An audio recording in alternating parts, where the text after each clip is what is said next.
morning, Jay. Good.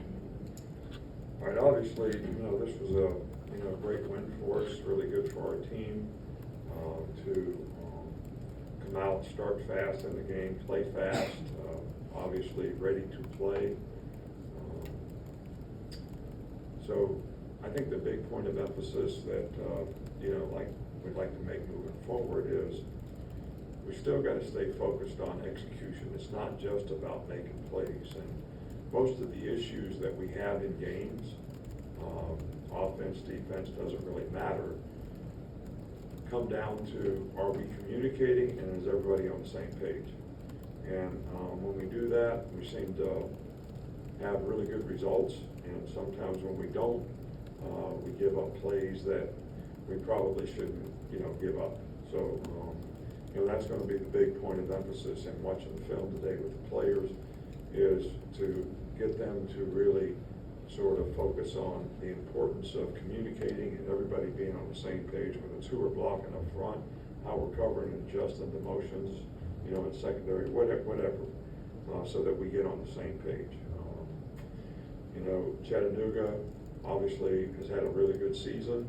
The players, play hard to compete well. Rusty Wright has done, a really good job there. I think they're like second in their league, 7-3, only lost 2 games in their league. So one of the most productive offensive teams. They've got a good quarterback. They've got good receivers. They run the ball with good balance. They're really well coached.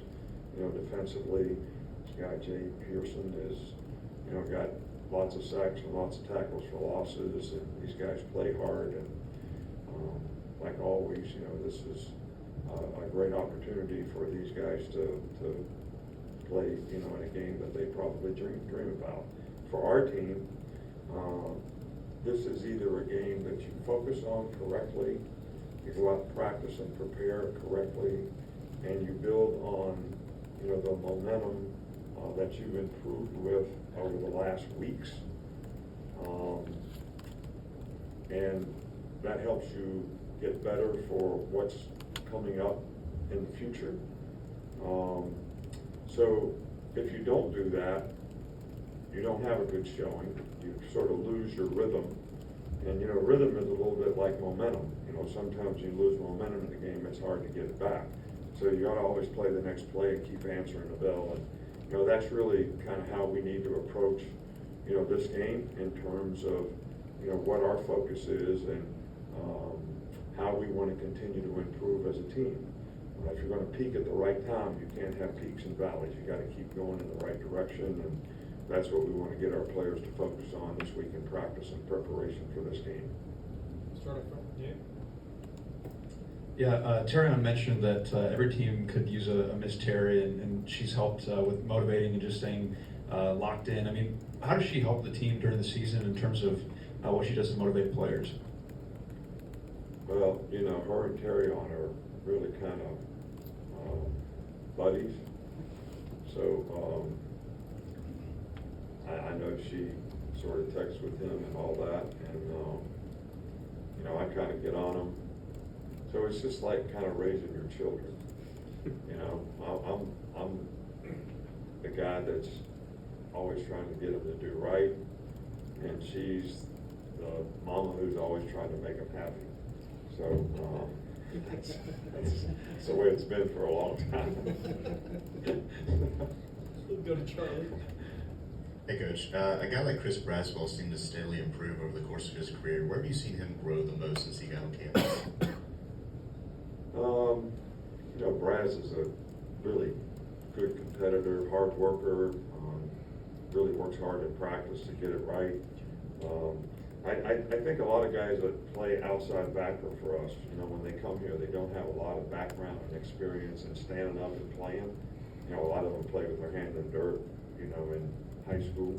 So the whole idea of standing up and playing, dropping some, how do you rush off the edge, when you're standing up rather than down in a three-point stance.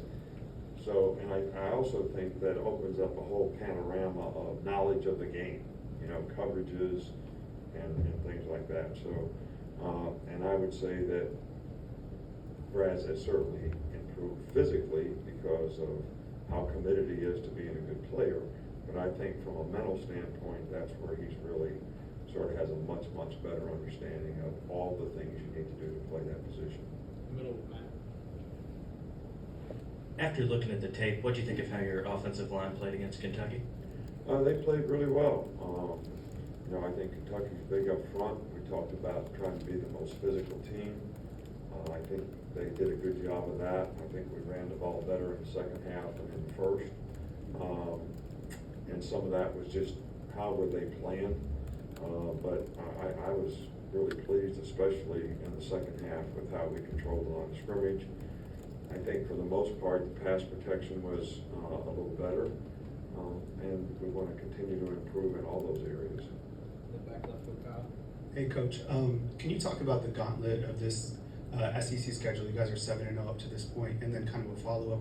How have you seen this team transform from week 2 up to this point in time? Yeah, well, we talked about a lot how this team has been able to show great resiliency and perseverance, to really stick with it. They want to be good, so they want to be coached. They've stayed focused on what we need to do to continue to get better, and I think by doing that, the confidence has built, the respect and trust is built, which helps confidence. And I think, we got a lot of guys that are playing really good football now. So, and we had a lot of guys that really stepped up in this last game and played well, like a receiver. I mean, we had 2 receivers out. These guys played really, really well. I mean, the receiver group. In fact, I think you probably got that we took the whole group and said, you guys are the players of the game. We had a couple guys that had to step up on defense with some starters missing. So, but it just seems like whether it's been on special teams or however it's been, every guy's kind of all in to trying to do what they can do to help the team, and the leadership has been good, and the transformation has shown in terms of how we've been able to execute and play week in and week out. In front of Chase. You mentioned on your radio show a couple weeks ago that Braswell is a good leader in his own quiet way. Besides Chris, who are a couple of guys who lead well by example, but maybe aren't necessarily vocal about it? Right. Tim Keenan's a good leader up front. I think, Devontae Lawson is a really good leader at linebacker. Dallas is a good leader at outside backer. Malachi's a good leader, in the secondary. We have some guys at each position that, set a pretty good example in terms of how you need to prepare for a game, how you need to try to practice. And, Braz is one of those guys as well. He's on the leadership because of the example that he sets and how he goes about what he does. Katie on the left. Oh, you're good? Okay, Tony right there. Did you have one? You did. Okay. Ryan, I thought they told me you had one. Coach, with senior day this week, what does it say in the world of the transfer portal and NIL, and especially a program like Alabama? If you don't play maybe your freshman year, a lot of guys want to leave. I'm not just talking about your program, but a lot of programs. What does it say about like Chris Braswell or Roy Dell that stuck through and really built value for themselves for the next level? Well, I think there's a lot of examples of guys that have done that probably in a lot of programs, but, I'm just here to speak about our program. But, a guy like Mac Jones who didn't play until his 4th year and played very well when he did and developed. So I think it speaks volumes of their commitment to the program and seeing that if they do the right things, they're going to have success. We've had guys here that, do very well in the pros, even though in the NFL, even though they've had maybe not a significant role their entire career here, but played well at some point in time, and that gave them an opportunity. I think that, one of the big things that we try to get guys to understand is we have good players on our team, so you're going to have a better chance to develop because the competition in practice is actually going to be beneficial to your development. And I think that if guys can stay focused on long term in terms of what they're trying to develop and improve. We've had all these freshmen who want to play as freshmen. And we've had, I don't know, you can count them up, how many guys are going out early for the draft. So if it's 45 guys, I don't know if that's the right number or not. I've had 32 phone calls times 45, whatever that number is, in the thousands, right? I've never been asked once how much a guy played as a freshman. Never. Not once. Everybody wants to know, what did you develop into? But yet, the whole mindset is, if I don't play right away, you know, but that expectation gets created by a lot of external factors too. Not to put any of the blame on you all, or anybody that says a guy's a 5-star and he should make this immediate impact and all this stuff. So that becomes the expectation. So when it doesn't happen, the guy's frustrated. I get that. I understand that. You know, we got to try to get guys to be able to stay focused on what they have to do to develop as players, make improvement, so that when they do play, they create value for themselves, rather than worrying about just playing. But if you go out there and you don't play well, what kind of value are you creating for yourself? And what kind of confidence are you building? So all these things are things that we really try to emphasize with our young players, and the guys that buy into that, they end up doing pretty well. We'll finish up here with Mike. You competed against both Jimbo and Zach Arnett this year. What was your reaction to the news of their firings? The Mississippi State's coach in Texas A&M, reaction to those guys getting let go? You know, I don't ever like to see anybody get let go, whatever we want to call it, in this business. I know how hard everybody works.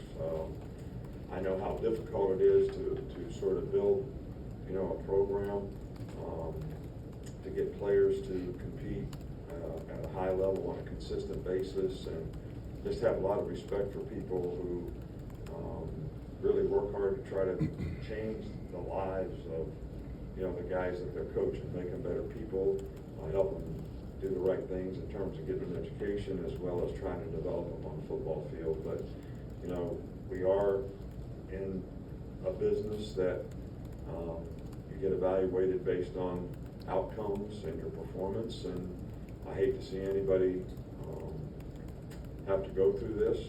I've been fired before. It's no fun. It's no fun for your family. But I'm sure that both those guys have great reputations in terms of what they've been able to accomplish over the course of their career, and I'm sure they'll have many more opportunities to be successful in the future. Thanks, Coach.